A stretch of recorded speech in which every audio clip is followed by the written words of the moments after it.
संतोष देशमुख यांच्या पत्नी आणि त्यांचे बंधू हे कोर्टामधून भाऊक होऊन बाहेर आले. देशमुख कुटुंबातील प्रत्येकाच्या डोळ्यामध्ये अश्रू होते. कारण होतं, काल कोर्टामध्ये सुनावणी पार पडली.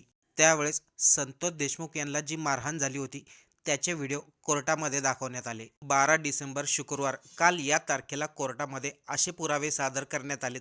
त्यावरून आता हे स्पष्ट होतंय, वाल्मिक कराड कधीही सुटणार नाही. नेमकं कोर्टामध्ये असे कोणते पुरावे सादर केले ज्यामुळं वाल्मिक कराडचे सुटण्याचे मार्ग पूर्ण बंद झालेत, ते आपण या व्हिडिओमधून पाहणार आहोत. 9 डिसेंबरला संतोष देशमुख यांच्या हत्ये प्रकरणाला 1 वर्ष पूर्ण झालं. त्यानंतर संपूर्ण राज्यामध्ये खळबळ उडाली होती. धनंजय मुंडे यांचा निकटवर्ती असलेला वाल्मिक कराड हाच खरा मास्टरमाइंड हे सिद्ध झालं. 31 डिसेंबर 2024ला वाल्मिक कराडला अटक झाली. त्याच्यावरती मकोका लावण्यात आला. आजही वाल्मिक कराड जेलमध्ये आहे. देशमुखाच्या हत्येप्रकरणी जामीन मिळावा म्हणून वाल्मिक कराडने मुंबई हायकोर्टाच्या औरंगाबाद खंडपीठामध्ये याचिका दाखल केली होती. शुक्रवारी म्हणजे काल या याचिकेवरती तब्बल 7 तास सुनावणी पार पडली. कराडच्या वकिलांनी कोर्टामध्ये सांगितलं, वाल्मिक कराडला बेकायदेशीरपणे अटक केले, त्यामुळे त्याला जामीन द्यावा. पण सरकारी वकिलांनी वाल्मिक कराडच्या वकिलाचे सर्व दावे फेटाळत वाल्मिक कराड विरुद्ध एकदम ठोस पुरावे कोर्टामध्ये सादर केले. सरकारी वकिलांनी कोर्टामध्ये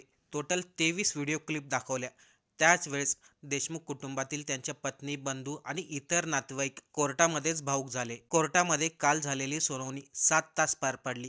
याच्यामध्ये वकिलांनी जे पुरावे दिले या आधारावरती पुन्हा एकदा सिद्ध केलं, वाल्मिक कराडच याचा मास्टरमाइंड होता. नेमकं काल कोर्टामध्ये काय घडलं, सरकारी वकिलांनी कराड विरोधात कोणते पुरावे सादर केलेत, यावरून वाल्मिक कराड कधी सुटणारच नाही असं का बोललं जाते, चला सविस्तर या व्हिडिओमधून पाहूया. वाल्मिक कराड हा गेल्या वर्षभरापासून जेलमध्ये आहे. देशमुखाच्या हत्येप्रकरणी त्यांनी जामिनासाठी या अगोदर देखील अर्ज केला होता, पण कोर्टाने तो अर्ज काही स्वीकारला नाही. पण आता वाल्मिक कराडने पुन्हा एकदा मुंबई हायकोर्टाच्या औरंगाबाद खंडपीठामध्ये जामिनासाठी अर्ज केलाय. त्याच जामीन अर्जावरती काल शुक्रवारी सुनावणी पार पडली. न्यायमूर्ती सुशील एम घोडेस्वार यांच्या समोर ही सुनावणी पार पडली. सकाळी साधारणतः 11:30च्या आसपास या सुनावणीला सुरुवात झाली होती. वाल्मिक कराडच्या बाजूने शिरीष गुप्ते या वकिलांनी युक्तिवाद केला. शिरीष गुप्तेने कोर्टामध्ये हे पटवून देण्याचा प्रयत्न केला, वाल्मिक कराडचा संतोष देशमुख हत्येप्रकरणी कोणताही संबंध नाही. त्या वकिलांनी कोर्टामध्ये सांगितलं, वाल्मिक कराडला अटक करण्याची कारणं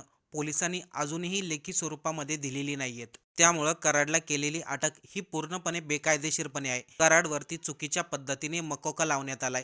विशेष पोलीस महानिरीक्षकांनी त्याला परवानगी दिली होती, पण ती मंजुरी चुकीच्या पद्धतीने देण्यात आली होती. वाल्मिक कराडचा संतोष देशमुख हत्येप्रकरणी कोणताही संबंध नाहीये. ज्यावेळेस संतोष देशमुख यांची हत्या झाली होती त्यावेळेस वाल्मिक कराड घटनेपासून शेकडो किलोमीटर दूर होता. त्याच्या विरोधामध्ये कुठलाही ठोस पुरावा नाहीये. त्यामुळं वाल्मिक कराडला जामीन देण्यात यावी असा युक्तिवाद वाल्मिक कराडच्या वकिलांनी केला. कराडच्या वकिलांनी जो युक्तिवाद मांडला त्याला प्रतिउत्तर देताना सरकारी वकील अमरजित सिंह गिरासे हे म्हणाले, प्रत्येक घटनेमध्ये साक्षीदार आहेत, सीसीटीव्ही फुटेज व्हिडिओ आहेत, CDR रिपोर्ट आहेत आणि आरोपींच्या विविध प्रकारच्या रेकॉर्डिंग देखील आहेत. या सर्व पुराव्यांचे खात्री देणारे सायंटिफिक पुरावे देखील आहेत. सरकारी वकील पुढे म्हणाले, संतोष देशमुख यांच्या हत्येचा खरा मास्टरमाइंड वाल्मिक कराडच आहे.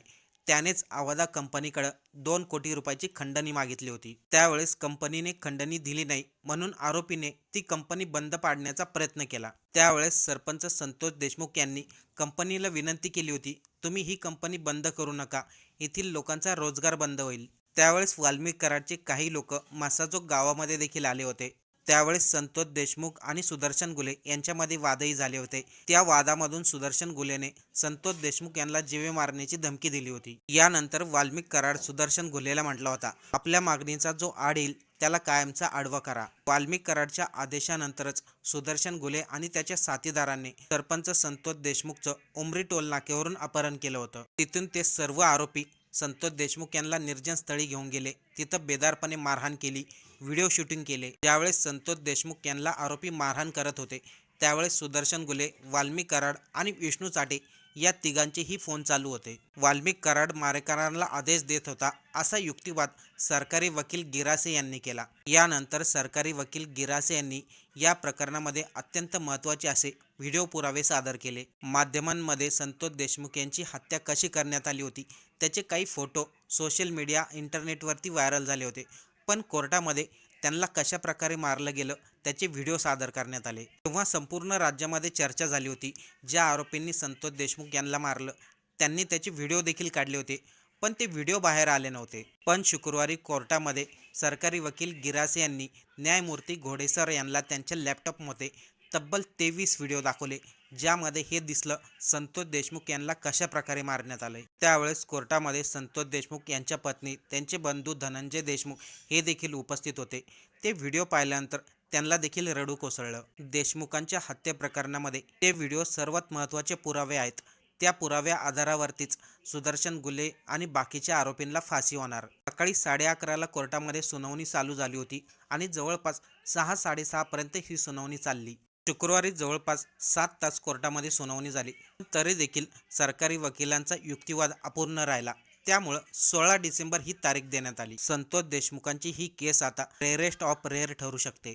एकदम क्रूर आणि घृणास्पद आणि समाजाला धक्का देणाऱ्या हत्याच्या प्रकरणाला रेअरेस्ट ऑफ रेअर म्हटलं जातं. सर्वोच्च न्यायालयाच्या मते गुन्हा किती गंभीर प्रकारे घडलाय त्याच्याकडे वेगवेगळ्या दृष्टिकोनातून पाहिलं जातं. जसं की आरोपींची खून करण्याची पद्धत कशी होती, त्यांची हत्या करण्याचा उद्देश नेमका काय होता आणि हत्या किती क्रूर पद्धतीने केली. संतोष देशमुखांची ज्या पद्धतीने क्रूरपणे हत्या झाली, एकदम अमानुषपणे त्यांचा छळ करण्यात आला. त्यानंतर त्यांचे व्हिडिओ आणि फोटो काढण्यात आले होते. ते फोटो पाहिले तर कोणाच्याही काळजामध्ये धडकी भरल. एकदम भयंकर पद्धतीने हत्या करण्यात आली होती.